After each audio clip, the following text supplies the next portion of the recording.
got Brad Marchand, Danton Heinen, and Carl Gunnarsson in the final, so I'm not going to ask you who you're rooting for.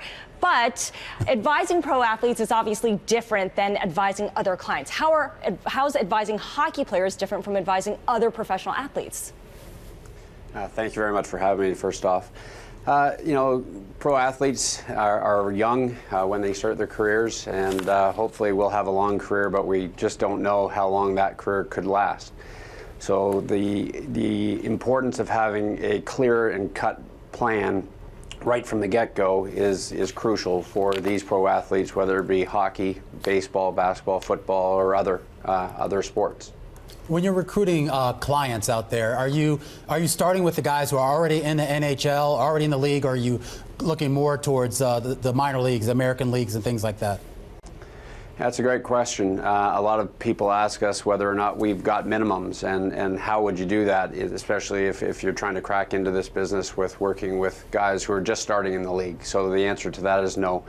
Our greatest asset is our existing players, our players who are already in the room, who are there to hear opportunities and identify those opportunities when they hear their friends and their colleagues in their locker room saying, hey, I need help with this. And a lot of the times that's really where it comes from, the referral from the existing clients. Right.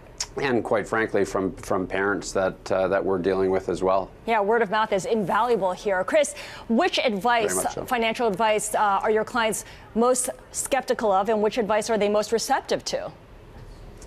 Well, I think that once you hear, the whole idea of what we're trying to achieve for them is to create certainty. Professional athletes do not have certainty until you have a signature on a contract that is of a longer term capacity.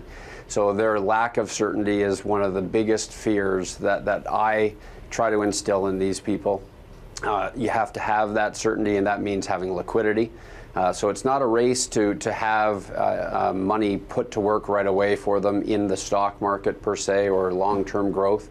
A lot of it has to be looked after at the core, at the foundation, which is really about the process of having certainty, liquidity. And as you get along into your career, I think that's really where you get into a little bit more of the longer term aspect of the planning side that we have to look at.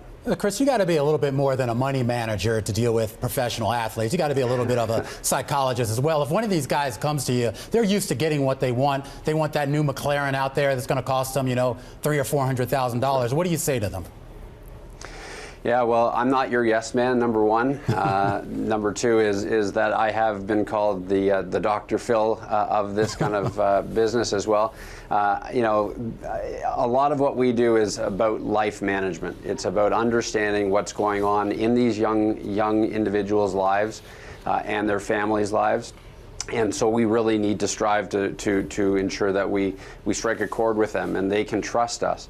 The fact is that they could probably have a lot of things that you and I couldn't have today.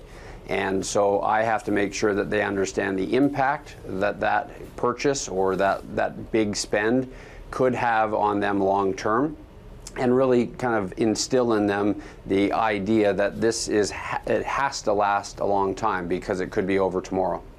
Chris, very quickly, how often do you have to say no? What % of the time do you say no to your clients?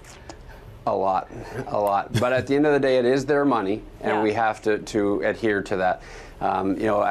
From my standpoint, once you've done it for a long time, I think that they're very, very aware of that.